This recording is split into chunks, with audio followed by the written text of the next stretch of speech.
CUET PG LLB के exam देने के बारे में तो आपने सोच लिया है, लेकिन अभी भी थोड़ा सा कंफ्यूजन है रिगार्डिंग योर एलिजिबिलिटी क्राइटेरिया। आप एलिजिबल हो या नहीं हो, आपके पेपर में नेगेटिव मार्किंग होगी या नहीं होगी, पूरा पेपर का पैटर्न क्या होने वाला है, ये एग्जाम ऑनलाइन होता है कंडक्ट या फिर ऑफलाइन होता है, आपका जो फॉर्म है वो कब आएगा और एग्जाम कब होगा। अगर आपके माइंड में ये सारे क्वेश्चंस हैं, then this particular session is for you. Hello everyone, welcome to the official YouTube platform of law prep tutorial. I am your law mentor Dimple Pareek और हम बिना लेट किए स्टार्ट करते हैं आज इस पर्टिकुलर सेशन के साथ। सबसे पहले मैं आपको बता दूं कि आपका जो ये एग्जामिनेशन है उसको कंडक्ट करवाती है एनटीए यानी कि नेशनल टेस्टिंग एजेंसी। जब आप सीयूईटी पीजीएलबी का एग्जामिनेशन देने जाओगे तो आपको जनरल पेपर देना होगा जिसका जो कोड है वो है COQP11। सिलेबस क्या होने वाला है वो भी हम कॉम्प्रिहेंसिवली डिस्कस करेंगे।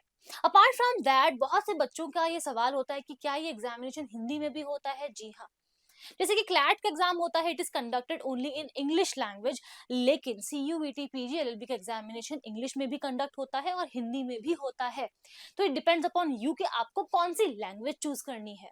अपार्ट फ्रॉम दैट एक चीज बहुत क्लियरली मेंशन्ड है कि आपका ये एग्जामिनेशन कंप्यूटर बेस्ड होगा यानी कि ऑनलाइन होगा।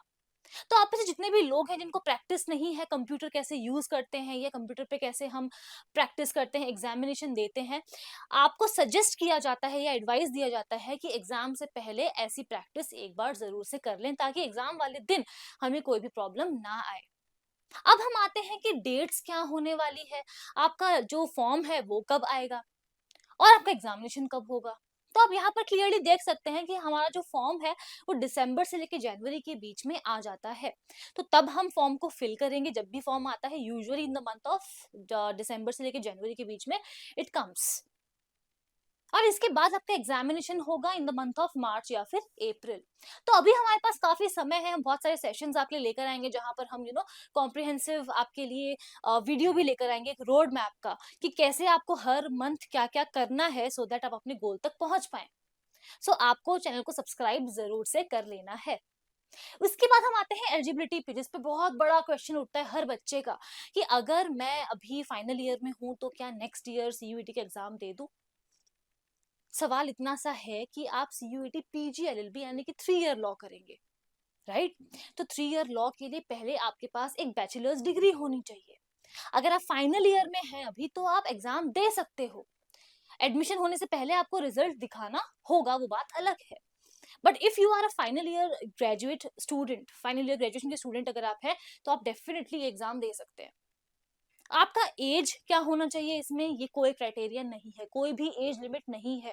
हालांकि देर आर सम यूनिवर्सिटीज जिनका अपना खुद का प्रेफरेंस है तो वो हम उनकी वेबसाइट पे जाके ही चेक कर लेंगे, right. So no upper age limit is there and अगर आप फाइनल ईयर में हैं तभी भी एग्जामिनेशन दे सकते हैं। आई बिलीव कि अब आपको इसके बारे में कोई भी डाउट नहीं है। अब सबसे इंपॉर्टेंट ये है कि कितने क्वेश्चंस पूछे जाएंगे, कैसे क्वेश्चंस पूछे जाएंगे, कितना समय दिया जाएगा। 75 आपको क्वेश्चंस पूछे जाएंगे जो कि होंगे मल्टीपल चॉइस क्वेश्चंस, एमसीक्यूज, और इसका जवाब हमें देना है 90 मिनट्स में। अब 75 क्वेश्चंस का आंसर 90 मिनट्स में कैसे देंगे, ये बहुत सारे बच्चों को परेशान करता है, बट टाइम मैनेजमेंट भी हम धीरे धीरे करके सीख लेंगे, डू नॉट वरी, है ना। आपको इसके लिए करनी है प्रैक्टिस, कहां से करनी है, कब करनी है, कितनी करनी है, सब हम आपको बताएंगे, डू नॉट वरी। इसके बाद हम आते हैं अपने पेपर मार्किंग पैटर्न पे। क्या कोई नेगेटिव मार्किंग है? बिल्कुल है। हर आंसर जिसको आप करेक्टली मार्क करोगे सही जवाब के लिए +4 मिलेंगे। वहीं पर अगर गलत जवाब दिया तो ये क्लैट नहीं है कि -0.25 की नेगेटिव मार्किंग होगी। This is CUET PGLLB. -1 की नेगेटिव मार्किंग आपको यहाँ पर देखने को मिलेगी। अगर आपने कोई पेपर में क्वेश्चन अटेम्प्ट किया ही नहीं है तो आपको उसके लिए कोई मार्क्स नहीं मिलेंगे, उसके लिए मार्क्स डिडक्ट नहीं होंगे। इसका मतलब यह है कि हमें एक्यूरेसी लेवल पे फोकस करना है बिकॉज -1 की नेगेटिव मार्किंग है डायरेक्टली। तो स्पीड के साथ साथ एक्यूरेसी पे भी वो फोकस करना है और उसके लिए प्रैक्टिस करनी होगी, पढ़ना होगा, जो कोर कॉन्सेप्ट है उस पर फोकस करना होगा। अपार्ट फ्रॉम दैट अगर कोर कॉन्सेप्ट्स की बात हो ही रही है तो वो कौन से पिलर्स हैं मेन जो आपको ये एग्जाम क्लियर करवाएंगे। वो है सबसे पहले आपकी लैंग्वेज, जो कि इधर इंग्लिश हो सकती है या फिर हिंदी।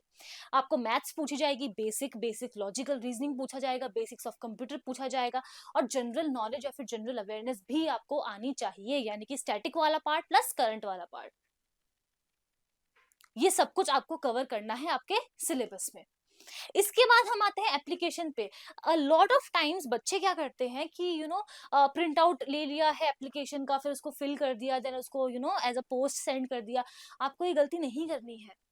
आपका जो एप्लीकेशन है वो ऑनलाइन ही आएगा, आपको ऑनलाइन ही इसको फिल करना है, ऑफिशियल वेबसाइट पे जाकर, किसी और वेबसाइट पे जाकर के, या फिर ऑफलाइन इसको नहीं भेजना है।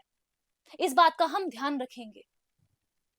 और अगर आप एग्जामिनेशन देने जा ही रहे हो, तो एक और सवाल उठता है कि मुझे कौन से अच्छे कॉलेजेस में एडमिशन मिल सकता है।